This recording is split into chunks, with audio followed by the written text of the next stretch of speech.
talk about the Green Bay Packers wide receiver situation. There's a lot of ways that we can take this. I believe that Matt Schneidman, who writes for The Athletic and covers the Green Bay Packers, had a mailbag recently that talked about who he thinks will lead the team from a reception standpoint, from a receiver standpoint, from a pass-catching standpoint. And he was kind of all over the place, actually. He said that Watson will lead in yards, Doubs will lead in touchdowns, Reed and Wicks are likely to be the most talented on the team. There's no question that the Green Bay Packers have a ton of talent at this position. But, of course, we have debated here and elsewhere whether or not they need a bona fide wide receiver number one or if they need one of the guys who are currently on the roster to elevate himself to that spot. So first things first, Chew. Do you think there will be a 1,000-yard wide receiver on the Green Bay Packers this year, remembering that Jayden Reed had 793 last year, Doubs had 674, Wicks had 581?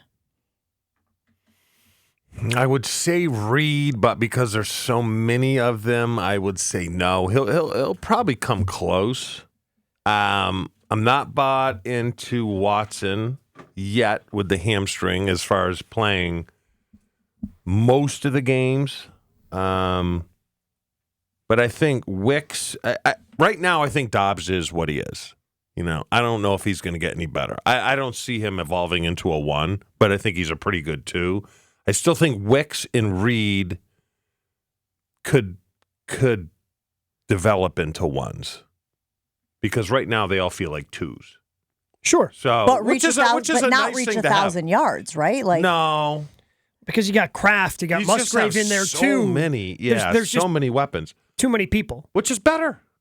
I think it's better. I'd rather have a 5-headed monster instead of a 2-headed monster. I agree that it's better. I always think that if you have the number one guy, while they can be a difference maker, it's a lot easier to defend unless you have somebody who is just indefensible, right? The way that you win, I think, at the position is very simple. You either have a game changer, generational player who cannot be stopped by an opposing defense, or you have a third wide receiver who is better than their third defensive back and can beat them every single time. Mm-hmm. Like that to me feels like an easy recipe. And I think that quarterbacks are too conditioned to get locked on a number one wide receiver. We saw it with Aaron Rodgers and Devontae Adams, Gabe.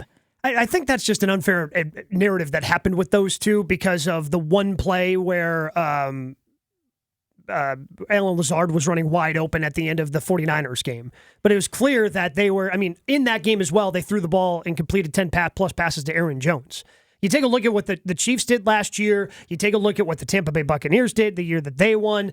These teams have a few guys that they trust. I think it's tough to keep this many guys happy as it goes along. And also, additionally, this is something that's super rare. Because, the Packers have all this talent. They're not paying any of it. In a couple of years, you're going to have to decide who you're paying.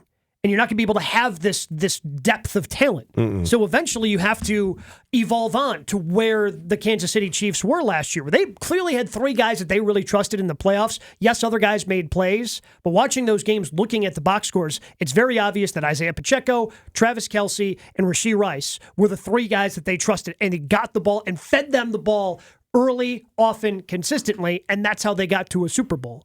The Packers are going to have to do that eventually. Well, and to your point about that, we were talking a little bit about T. Higgins during the break and how everybody wants to point to T. Higgins versus Jordan Love in that draft class and how T. Higgins is sitting out right now because the Bengals have to decide if they're paying Jamar Chase or T. Higgins. Higgins wants to be paid. Jamar Chase is obviously the priority. Could the Packers find themselves in a comparable situation in a few years with a couple of these guys, Gabe?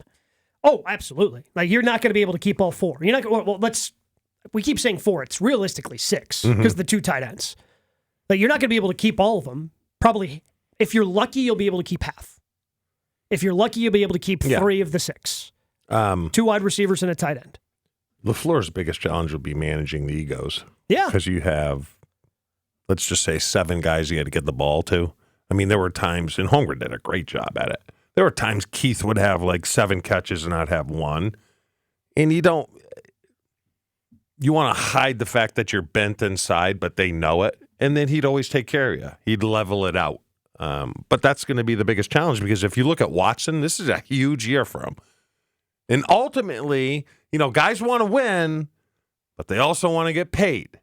And when it comes closer to that contract, guys want the ball more. That's why I'll be very interested in watching because this is a big year for him. If he plays 10 games, he ain't coming back. He ain't coming back. You can't trust him. You cannot pay a guy $18 million a year to play 10 games.